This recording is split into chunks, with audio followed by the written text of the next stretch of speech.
धीरे धीरे नाव को चलाते चलाते केवट जी गंगा के उस पार पहुंचे हैं। और आप दर्शन करिए, सबसे पहले सीता मैया उतरी, फिर रघुनाथ जी उतरे, फिर निषाद राजगुह उतरे, फिर लक्ष्मण भैया उतरे, और सबके उतरने के बाद अंत में केवट भैया उतरे। और उतरने के बाद मालूम है केवट जी क्या करे, क्या किए? केवट उतरी दंडवत की केवट भैया ने उतरने के बाद सबसे पहला जो काम किया, आत्मसमर्पण कर दिया, प्रणिपात हो गए। पहले क्यों नहीं प्रणाम किया? ये 5 घंटे बाद प्रणाम। केवट जी जानते हैं यदि पहले प्रणाम कर लूंगा तो फिर जो राम जी कहेंगे वो करना पड़ेगा। नहीं नहीं, मैं पहले अपनी वाली करूंगा, पांव पखारूंगा, पूरे परिवार के साथ पितरों का उद्धार कर लूंगा, मेरे वाली हो जाएगी, उसके बाद राम जी को प्रणाम करूंगा। और वही किए, गिर गए चरणों में। आप मानस पढ़िएगा, मानस में 2 बार ऐसी घटना घटी है कि जब किसी ने भगवान को प्रणाम किया और भगवान ने उसको उठाया नहीं। क्योंकि राम जी देरी नहीं करते, राम जी तुरंत उठाते, तुरंत उठाए।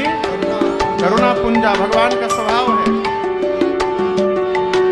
हमारे में और भगवान में इतना ही अंतर है, हम अपने सामने किसी को खड़ा बर्दाश्त नहीं करते, भगवान अपने सामने किसी को गिरा हुआ बर्दाश्त नहीं करते। लेकिन आज प्रभु ने हमारे केवट भैया को उठाया। क्यों नहीं उठाया? राम जी सोचे उसने कह दिया कि प्रभु कुछ नहीं मानता। इस घर में छोटे बच्चे घर में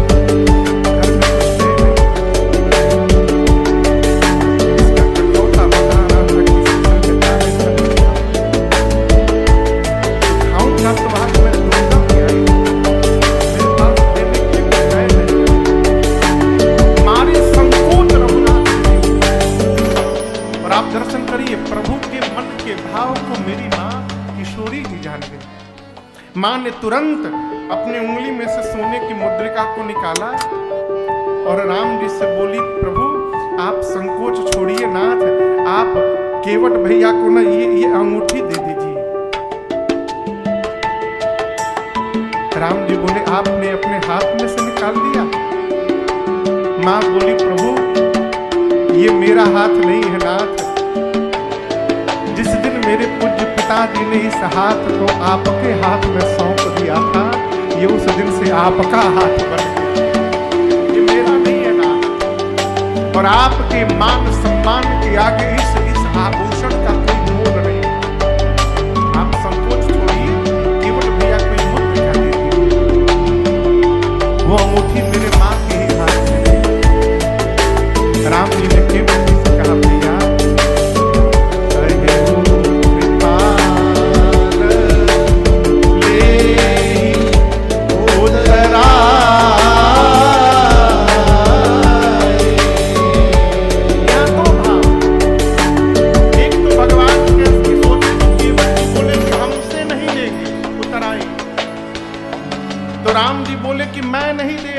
आपकी मां दे रही, इनसे ले लीजिए, इनसे तो ले सकते हैं, ले लीजिए। जैसे भगवान ने कहा, केवट जी भगवान के श्री चरणों को पकड़ लिए, केवट चरण गहे व्याकुल होके भगवान के चरणों को जकड़ लिए। केवट बोले, प्रभु मैंने सौगंध ली है कि मैं कुछ नहीं लूंगा, और आप बरबस देकर मेरा सौगंध तोड़ना चाहते हैं, और आपको लगता है कि मैं खाली हाथ चला जाऊंगा। प्रभु आज जो मुझे प्राप्त हुआ है, जन्म जन्मांतर मजदूरी करता उसके बाद भी वो मुझे मिलने वाला नहीं है। राम जी बोले, मैंने तो कुछ दिया ही नहीं। केवट जी बोले, प्रभु आज आपने वो दे दिया है जो किसी को नहीं प्राप्त। आपके जिन चरणों को एक बार देखने के लिए महात्मा जीवन भर तपस्या करते हैं, आपने उन्हीं चरणों को पखारने का सौभाग्य प्रदान कर दिया। प्रभु अब इससे अधिक और जीवन में क्या चाहिए? किसी को कुछ नहीं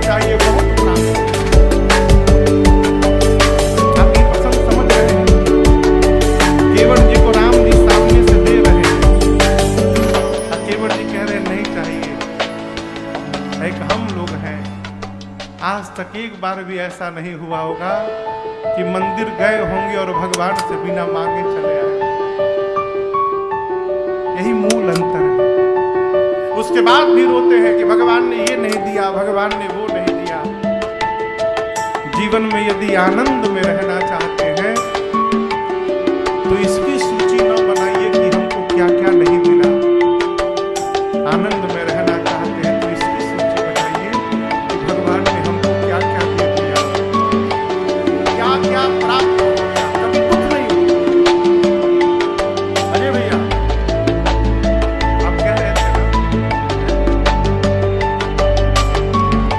दिन भर भगवान से कहिए प्रभु आपकी बड़ी कृपा, मुझे तूने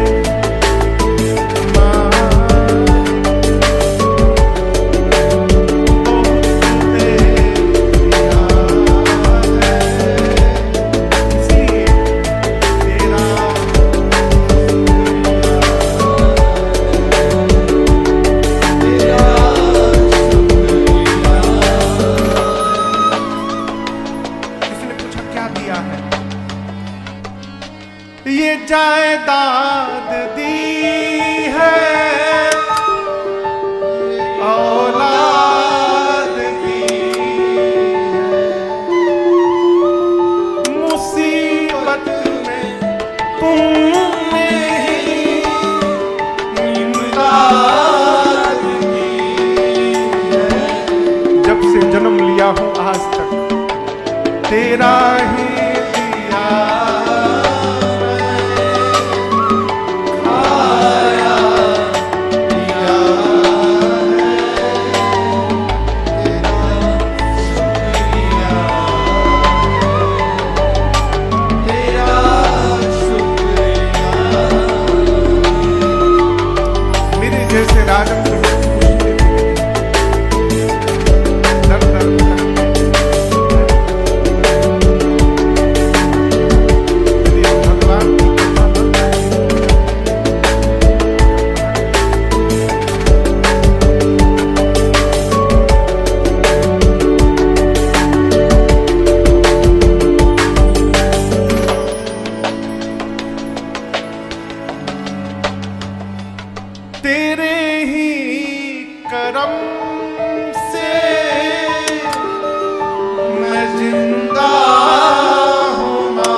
केवट जी बोले प्रभु यदि देना ही है ना, तो एक बात बोले, हमारे बाबूजी हमसे एक बात बोले कि बेटे घर से आकर जब कोई जाए तो जाने वाले को कुछ दे करके भेजना चाहिए।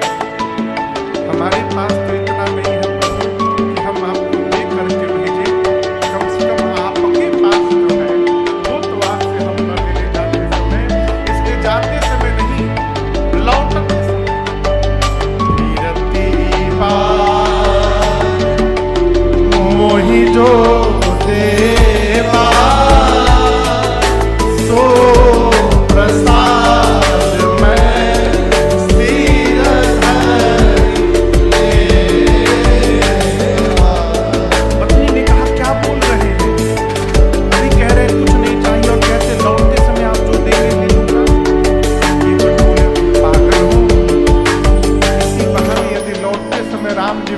जाएंगे तो हम लोगों को फिर से इनका दर्शन प्राप्त होगा, दर्शन तो मिलेगा कम से कम।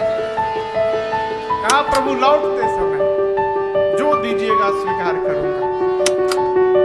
बहुत कहा राम जी ने, लक्ष्मण जी ने, सीता जी ने, परंतु केवट भैया कुछ नहीं दिए। और दर्शन करिए सेवा करके जब केवट जी कुछ नहीं दिए तो भगवान बोले पिता मैं हूं कि तुम हो, मैं दूंगा और तुम नहीं दोगे, चलो मुद्रिका मत लो, लेकिन जो तुमको चाहिए वो मैं देता हूँ। भगवान ने अपनी भक्ति प्रदान कर दी केवट भैया को, विमल भक्ति दे करके